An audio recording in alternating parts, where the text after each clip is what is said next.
topic today is going to be about nutrition. This is something that Marilyn thought would be of great interest. Nutrition and exercise, but I recently spoke about exercise, so I'm going to focus on nutrition. We've all been told since we were children to eat this or eat that, otherwise we won't grow up normally. It makes me laugh because what do I tell my patients about their diet? Generally, when I'm asked about the diet in a patient who has Parkinson's disease, I focus more on the foods that can interfere the effects of the medication. So you'll hear me talking about the fact that meals rich in protein, which is one of the major food groups, basically everything in our body is made up of proteins, either the structure of our bodies, of our tissues, and the enzymes, the machinery that runs everything, is all made up of proteins. So we rely on protein ingestion for normal health. But if we eat protein meal with levodopa, carbidopa, cinnamon, there's an interesting phenomenon that happens. It usually won't be noticed till people have had the illness for at least 3 to 5 years, is that a meal rich in protein, say I just had a steak dinner, or I had salmon, or I had even a milkshake. There's a lot of protein in milk. Even if you take 1% milk, that means 1% fat. It has a full complement of proteins. Well, proteins are made up of amino acids. The building blocks are chains of amino acids, and we have 20 types of amino acids, and they kind of are encoded for by your DNA.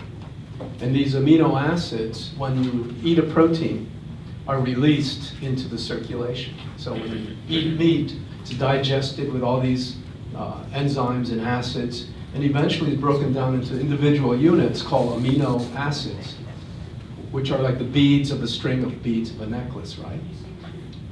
These amino acids, to get into the brain, because amino acids are distributed throughout the body, but those that need to get into the brain gets there only through a special transporter, a special doorway. Because the brain is very protected against circulating materials. It's highly guarded, so there's a so-called blood-brain barrier. And the amino acids that you eat get into the brain through these special transporters that are energy dependent. In other words, it needs energy to pump in the amino acids into the brain, and that recognize specific types of amino acids. So it's almost like if I'm the doorman, I'll only let people that I already know to get in to the hotel or to the condo. And so that's what these amino acid transporters do. So levodopa, many of you already know, is nothing but a naturally occurring amino acid. It's a naturally occurring amino acid that makes up all the proteins in our body, of the 20 types of amino acids, and also is used to make neurotransmitters like dopamine, norepinephrine, adrenaline. So that levodopa is an amino acid we feed you to increase levels of levodopa in brain to make dopamine. And that's how it works. But imagine if you eat a big meal full of protein and all of the other neutral amino acids that look like levodopa are being transported into the brain through this transporter system. You'll see that levodopa has a harder time getting into the brain because all these other circulating amino acids from your protein meal. So then everyone says, when should I take levodopa? When I eat a protein meal. Well, the fact is that for the 2 to 3 hours of digestion, that levodopa is not going to be as effective. And people will be aware of this when they have more advanced illness, because levodopa that is made into dopamine can be stored in the early stages of the disease. So even if you're not getting the levodopa into the brain, you still have enough dopamine in the brain so you don't notice a difference. But when you lose the capacity to store dopamine, in other words, many years of disease progression, then every molecule of levodopa you take in your pill should get into the brain, and therefore you may want to restrict the amount of protein you take. So that's the main thing I usually talk about what do I tell my patients about eating and Parkinson's? But what I'm going to talk about from here on is not how nutrition affects the medication, which is very important, but how nutrition can either play a role in causing the illness or maybe slowing the progression of the illness. That's a very interesting topic. And there's a wonderful review article that I found. I was just going to give you an off-the-cuff thing, but I found this wonderful article called The Emerging Role of Nutrition in Parkinson's Disease. And it really, what it does is review foods and nutritional aspects of Parkinson's disease that may play a role in the development of the disease itself, in other words, causing the illness, and or foods that may actually prevent or slow the illness. So how do we get clues about this? How does one learn this? You don't go to the Pope and ask him, unless you're, or you don't go to an imam, or you don't go to a temple or rabbi. Well, what foods do you think will protect me against Parkinson's disease? What foods do you think will slow progression of disease? What foods will cause the illness? Who do you ask? You ask epidemiologists to begin with. Who are epidemiologists? These are people, they're scientists, who gather data from around the world, different populations, usually from the public health systems, and look at the number of cases of Parkinson's disease per population. And then they'll gather dietary information for that culture, for that population. And this is called epidemiology, where you do a correlation between the frequency of a disease. See, well, there's so many patients with Parkinson's disease per 100,000 population in Spain, and in Japan, there's this number of patients. So right away we know that the frequency of Parkinson's disease is much greater in developed countries. Right away we know that Northern Europe and the United States have much higher frequency of Parkinson's disease than, say, Latin America, Africa, Asia. So then they say, why is that? Oh, could diet play a role? Well, one thing that we know is that the Northern European countries are heavily dependent on fatty, dairy, meat food, whereas Mediterranean countries will use more fish, less fat, nuts, vegetables, fruits. And there's an epidemiological study that showed that those countries, those populations that eat high animal fat diets like Northern Europeans, like Denmark, Sweden, England, etc., compared to the Japanese, who use very, very little animal fat, animal meat, animals, but they'll eat a lot of fish and eat a lot of grains, rice, etc. They have a lower frequency of Parkinson's disease. So diets, and then they started looking within countries. So individuals that were eating a lot of nuts, vegetables, fruits, tended to have less likelihood of developing Parkinson's disease. It's all based on association. It's not a cause and effect. It doesn't mean that if you just don't eat any animal fat, animal meat, and just eat a vegetarian diet that you won't get Parkinson's. It doesn't mean that. It just means there's a clue. So the only way you can get at this is to do some research where cause and effect can be ascertained. And how do you do cause and effect in a human? Well, it's unethical to do that. So what you do is animal models of Parkinson's disease. So you feed certain animals, you feed animals X, Y, and Z, and you see how their disease progresses. And these are animal models of Parkinson's disease, which are sometimes difficult to translate to the human study. So this whole field, this whole thing I'm talking about, starts off with epidemiology, which is nothing but associations. You can't say cause and effect, and you shouldn't change your lifestyle based on epidemiology. I wouldn't anyway, unless it's an infectious epidemiology. Then you know that if you go to the Amazon, the risk of malaria is very high. No, it isn't going to the Amazon that causes the malaria, it's the mosquito that causes the malaria, right?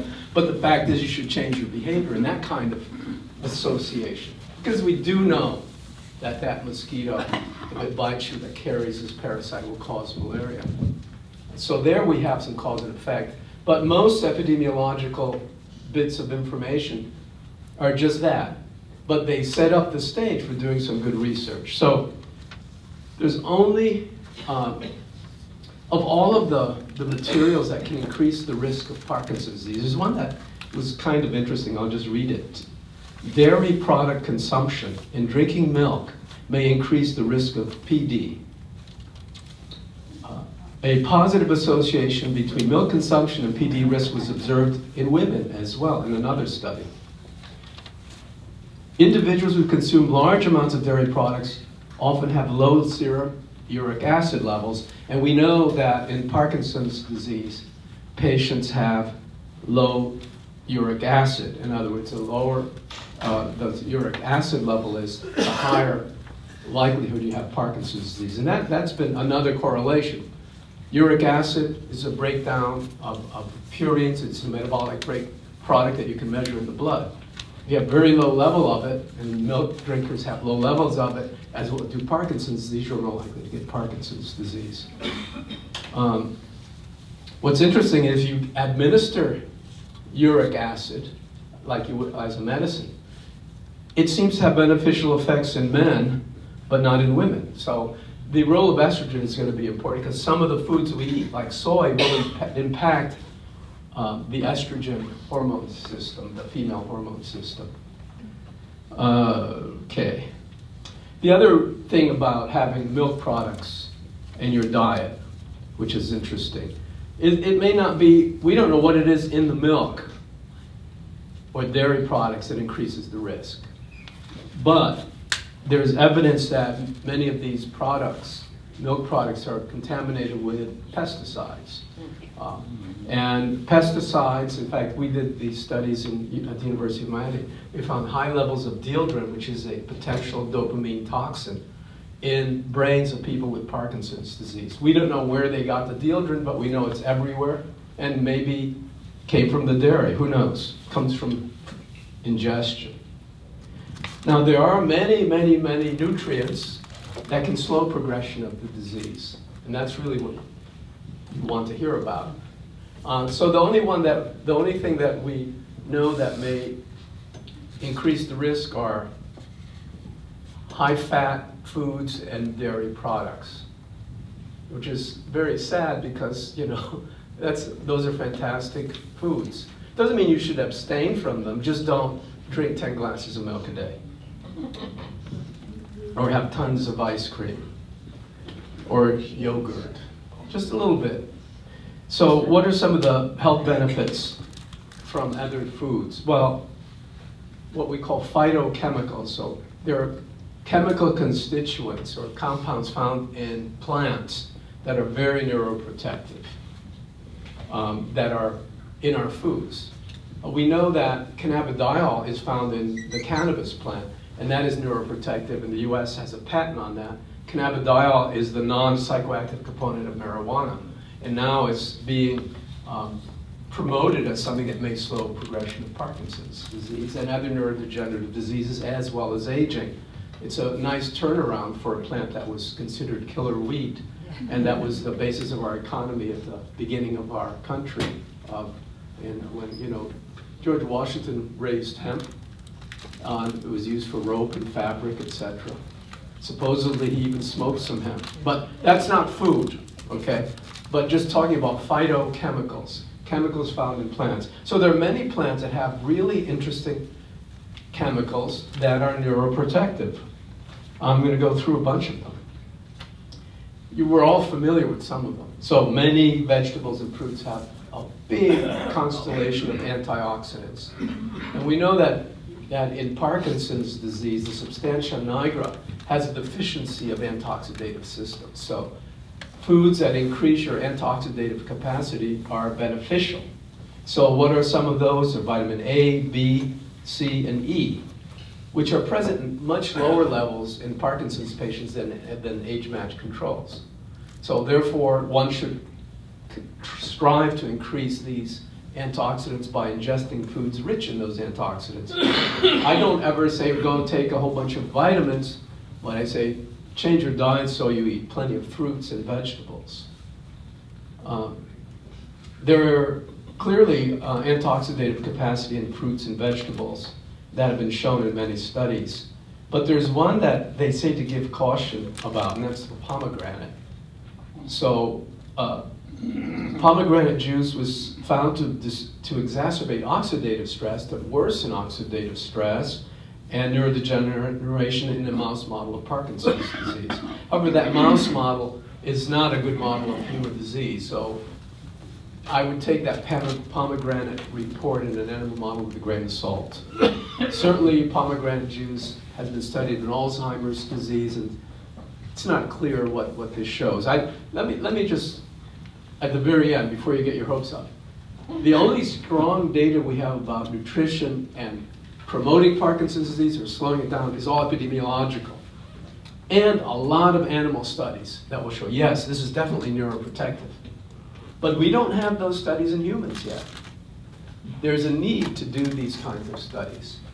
But we don't. We know that certain of the antioxidants, some of the compounds in foods, when given to animal models of Parkinson's disease, will slow it down.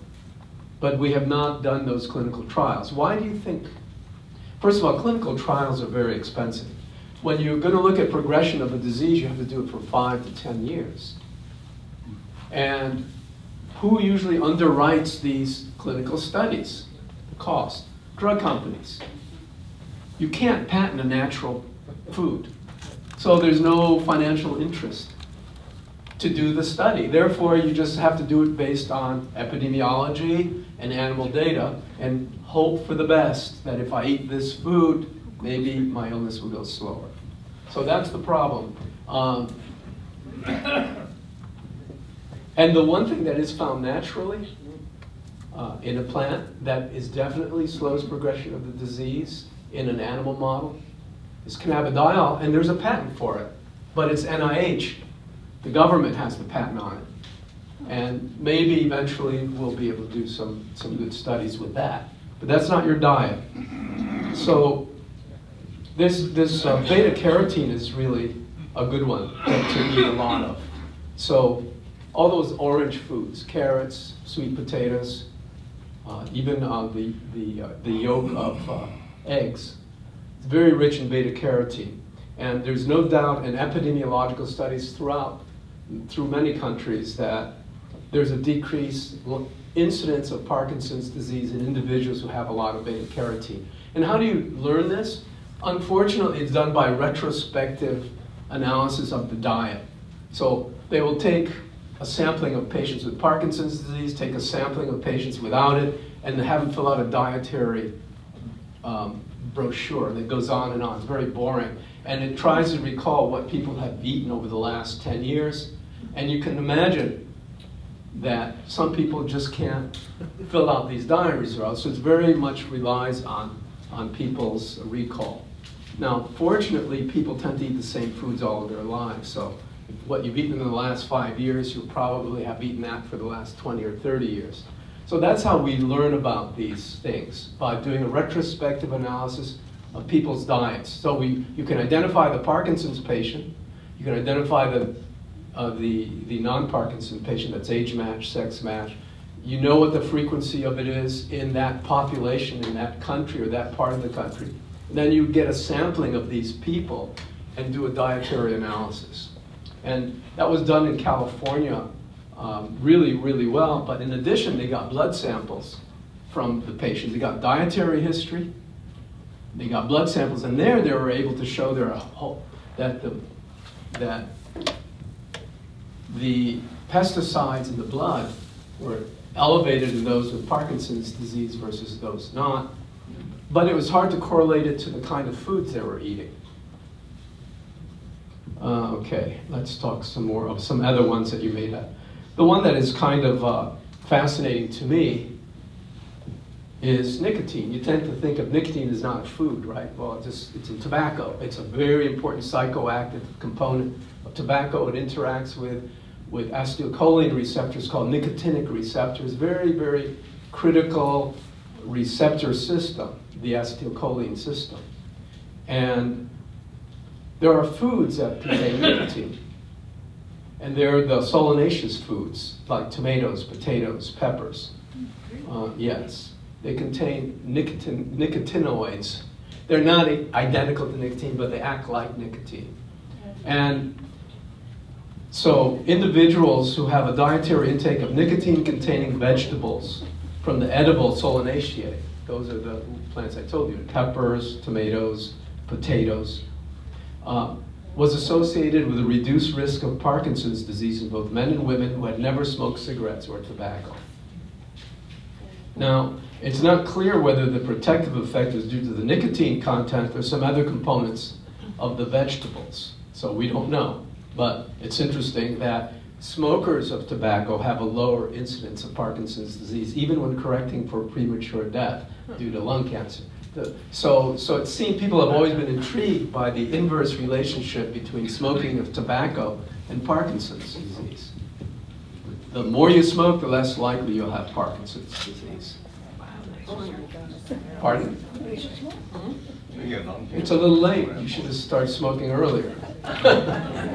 No, the idea is that we still don't know why those individuals. It isn't, no, because we say, oh, of course, they're going to die of something else. No, they make sure they're of the same age. So they look at all of the Parkinson's patients who smoked and those who didn't smoke who were between 30 and 40 years of age, between 40 and 50 years of age. So they match by decade. So they're not including the dropouts at death. So but if you're going to compare an 80-year-old Parkinson patient who smoked versus didn't smoke, well, you'll have probably less people who are smokers, because probably if you're a chronic smoker of tobacco, you'll have emphysema, you'll have pneumonias, you get all this. But generally, there's a very strong correlation, inverse correlation between smoking tobacco and developing Parkinson's disease. So nicotine seems to be important, and people are looking at nicotinic drugs for Parkinson's disease as we speak, and there you could probably get a patent. But again, I doubt that you'll want to increase your intake of potatoes, peppers, and all these solanaceous foods. Because I don't know if that's going to really protect you against Parkinson's disease. There's another interesting set of vegetables that most people didn't like when they were kids, but when they got older, they kind of liked them. They are cauliflower, cabbage, and broccoli. Those are called cruciferous vegetables. And they are very rich in antioxidants, but they have some interesting compounds that I hadn't heard of before. That's why I found this paper interesting. There's a whole bunch of them. The names are kind of interesting. Irucin, never heard of it. Sulforaphane, and they, in animal models, are very, very protective against Parkinson's disease. So, eat potatoes, tomatoes, broccoli. That's why we say, in epidemiology, those people who ate a lot of vegetables and fruits are less likely to get Parkinson's disease. Now, what about the fatty acids, omega-3 polyunsaturated fatty acids? There's a lot of evidence that these are neuroprotective agents, and they may be good against aging, may be good against all kinds of human illness.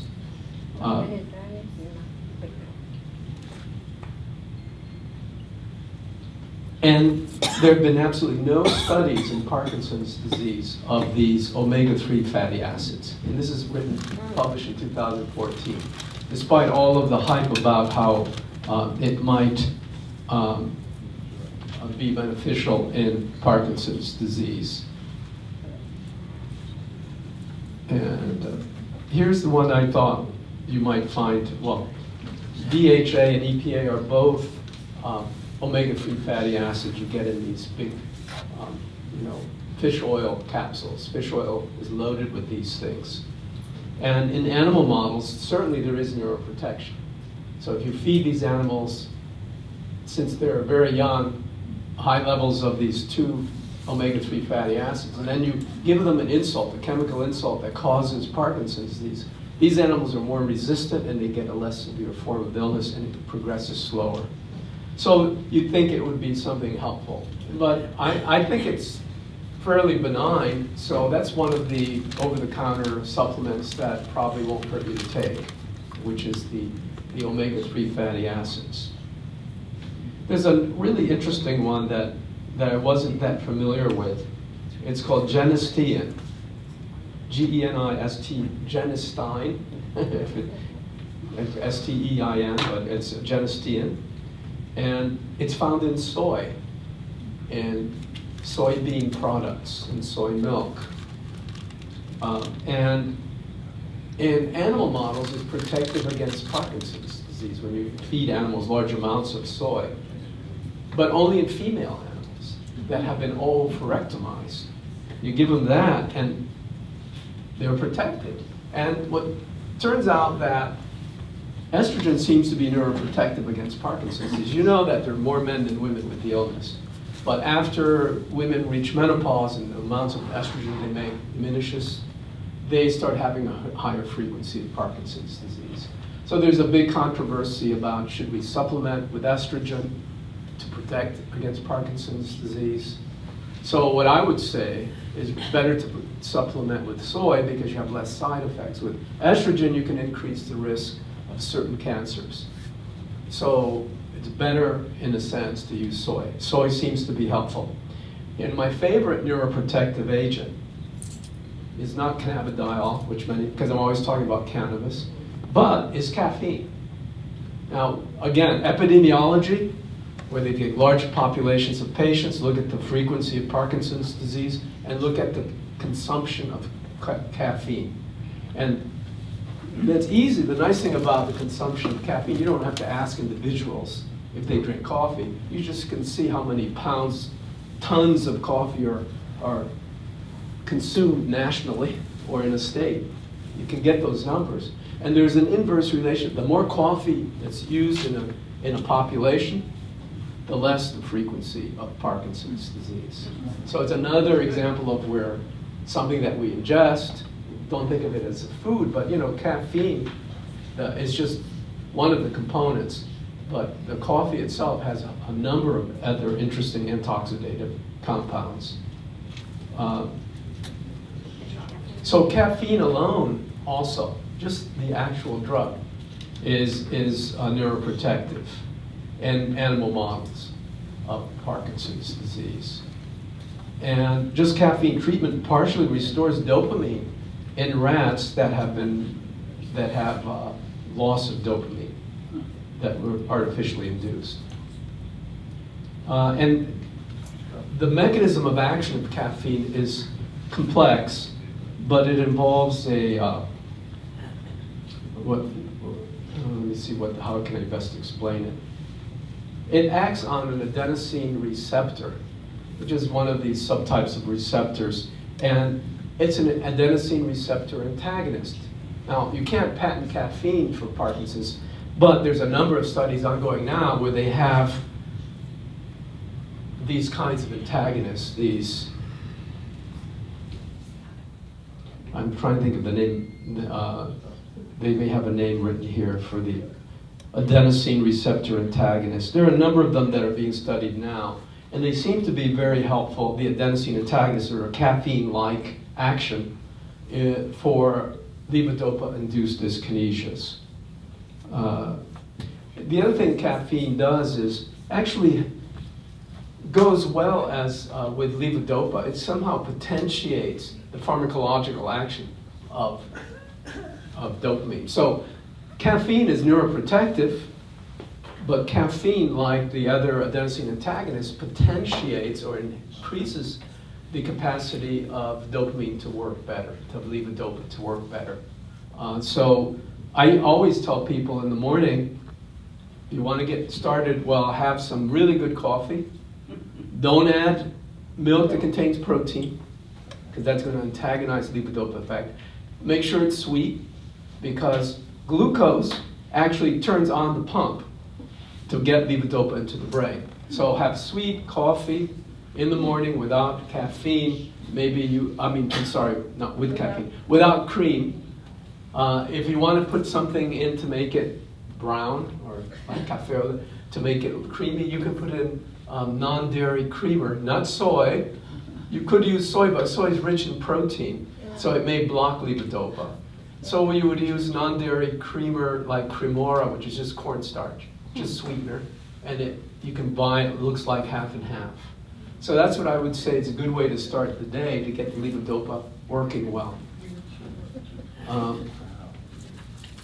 Now, for those people from the British Isles who drink a lot more tea, or from India, they drink a lot more tea, and Asia, China, Asia, England, that also is neuroprotective. So that's good news. So especially the green teas. In Chinese, case control study in Chinese Parkinson patients, so regular tea drinking protects against PD. Another study in China showed that a reduced risk for PD with tea consumption of 2 cups per day. That's all.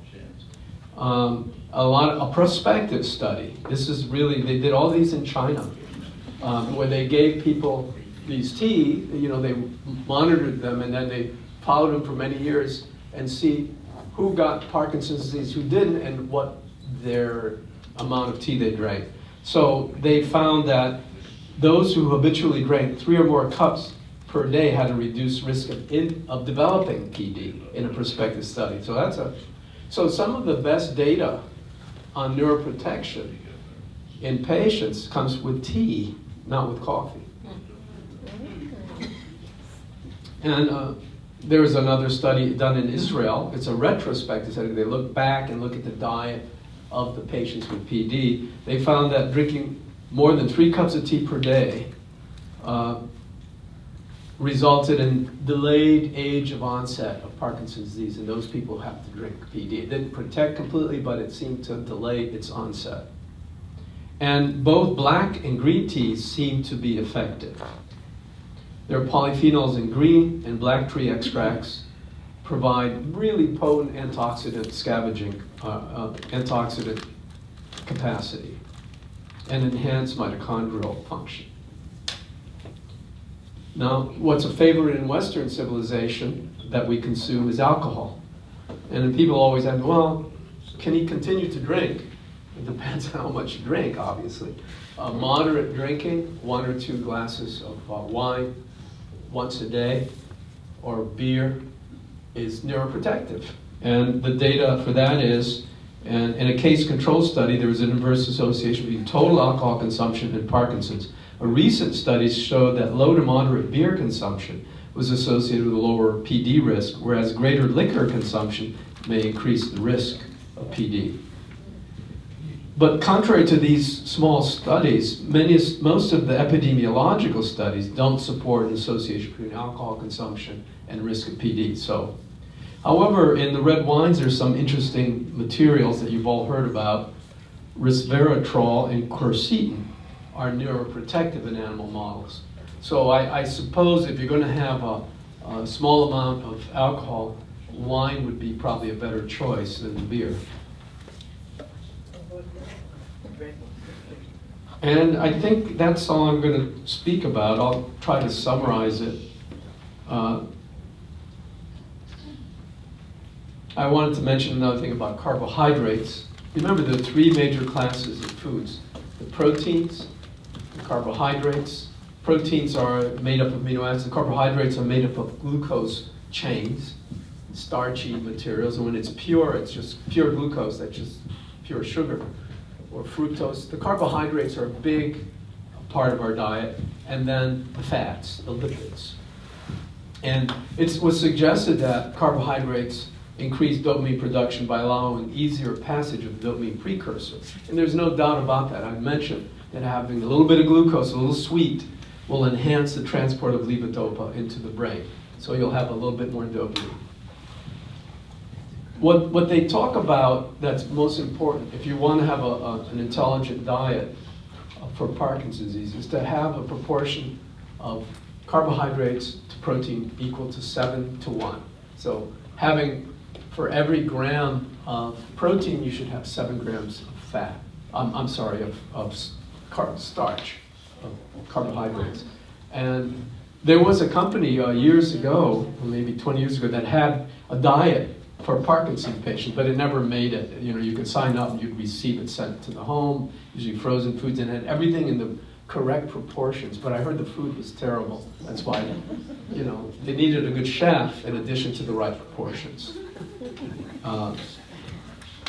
So that's it. There are two questions. One of them I kind of answered already.